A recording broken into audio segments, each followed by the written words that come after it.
Hey guys, Peter here to tell you about the top 5 metal albums for the month of February, according to yours truly. This is my list. I made it. I'm here to share it with you, and I'm going to go through it chronological order.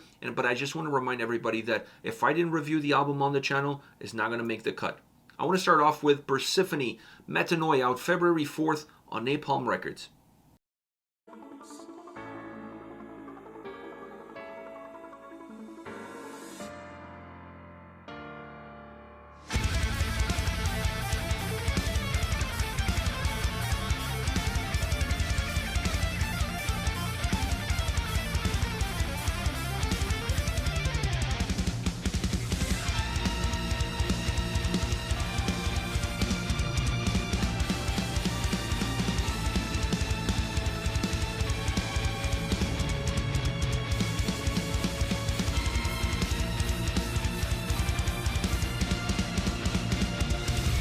This is the band's 7th studio album. They are a progressive technical death metal band.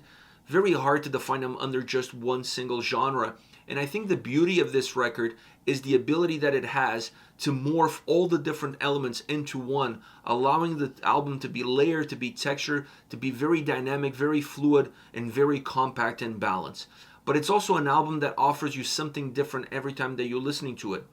Without realizing, you're going to take learning experiences from it and adapt to those learning experiences in order for you to process the record differently. So it's an album that is fresh every single time that you play it. It's never going to get old. It's going to have a huge shelf life. Because of that, it just stays with you. It's an album that you can gravitate, go back to it, learn something new, put it away, come back to it again, rediscover the album, rediscover something that you didn't see before. And all of these elements coming together really allow this record to have incredible strength, to just showcase all the talent that the band has, all the growth, all the development that we've seen over the previous 6 albums, culminating on this 7th record. Phenomenal job by Persefone.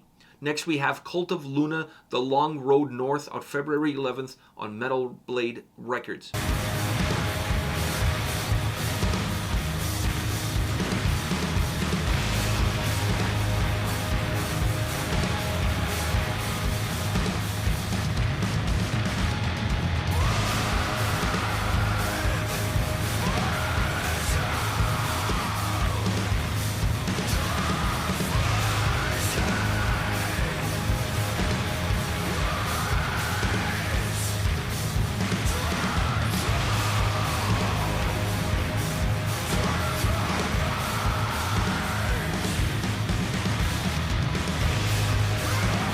This is the band's 8th studio album. They are an atmospheric post-metal band, and it's taken them 8 records to convince me of their worth.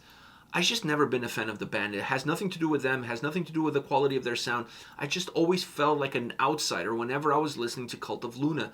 I felt like I had to be part of a clique in order to get what the music was about, in order to get what the sound was about, the atmosphere. And because I wasn't part of that clique, I just couldn't get it. And it made me feel very uncomfortable. I wasn't really sure where I was going, where I was, exactly what's happening around me. This album was completely different. This album perhaps feels a little bit simpler. It's easier to digest, it's easier to connect with. It was a lot easier for me to understand the starting point, the finish line, and how I'm going to get there. So the overall journey, the overall path was right in front of me. I was able to connect and move along with it, making the overall record have a much better impact on how I felt towards the band, on how I felt towards the sound on the album, and then the atmosphere that it creates. Magnificent album all around, proving that you don't have to overcomplicate things in order to make an interesting record, a record that will appeal to the listener, a record that makes the listener feel connected with it. Next we have Amorphis with Halo, out February 11th on Atomic Fire Records. This is the band's 14th studio album. They're a progressive death metal band, and this record is different from the predecessors, but it's still Amorphis, so the quality's still there as far as sound, vocals, lyrics, overall construction, compositions. Everything is top-notch when it comes to Amorphis. Obviously, this is not going to be their best record ever. I know every band always feels like their latest album is their greatest album ever. I don't think that's the case with this record, but that doesn't take anything away from the quality of Halo. This is a phenomenal album. Perhaps a more progressive side of the band is exposed on this record. More of a guitar-driven album. The vocals are more one-dimensional because they tip more of the skill towards one spectrum of the range versus being more balanced from that perspective. But overall is a powerful album, Great sounding record, a record that has incredible fluidity, incredible playability, connecting the songs extremely well, allowing you to feel like the record offers you ebbs and flows, peaks and valleys, but stays connected, stays balanced, stays very cohesive throughout. Next we have Immolation, Acts of God, out February 18th on Nuclear Blast.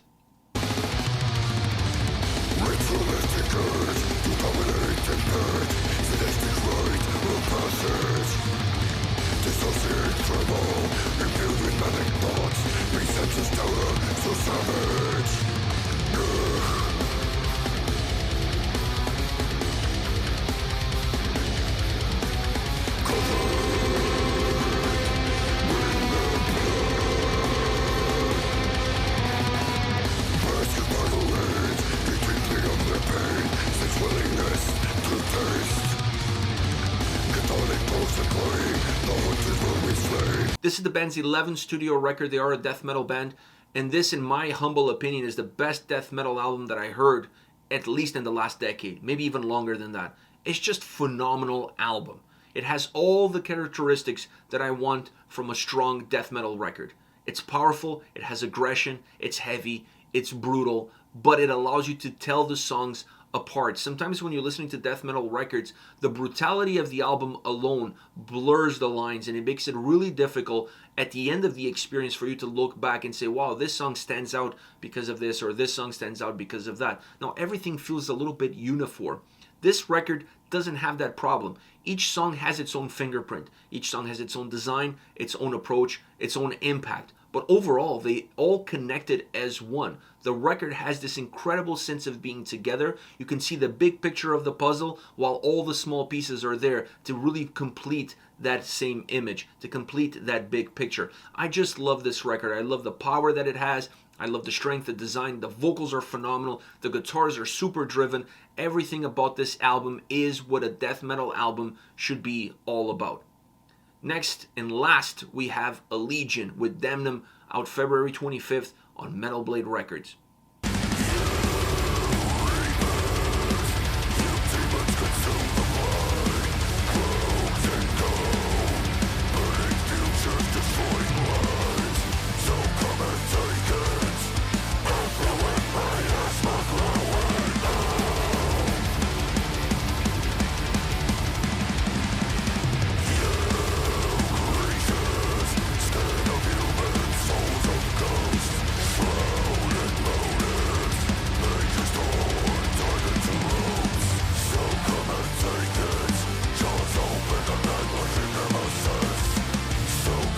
This is the band's 6th studio album. They are a technical melodic death metal band, and this is one of those cases that I can technically say that this is their best record to date. Phenomenal album all around. I was absolutely blown away by the quality of this record. An album that is long. It has around 60 minutes in length. It feels like I was listening to it for only 30, 25. That tells you how good the record is. If you lose track of time when you're listening to an album, if an album feels a lot shorter than what it actually is, that's all you need to know. The record is phenomenal. Vocally, outstanding. Musically, just perfect. Perfect. There's nothing wrong with this album musically. And then the atmosphere that the record has, that permeates from track to track, that allows you to navigate and lose track of time, just outstanding. Just a perfect record from a band that just really now emerging as one of the best bands within this genre. They're phenomenal. They have the talent, they have the ability, and now all the pieces seem to be in the right place. A far more organic record, and I think that fact really plays a huge role on how good this record is. It doesn't feel broken.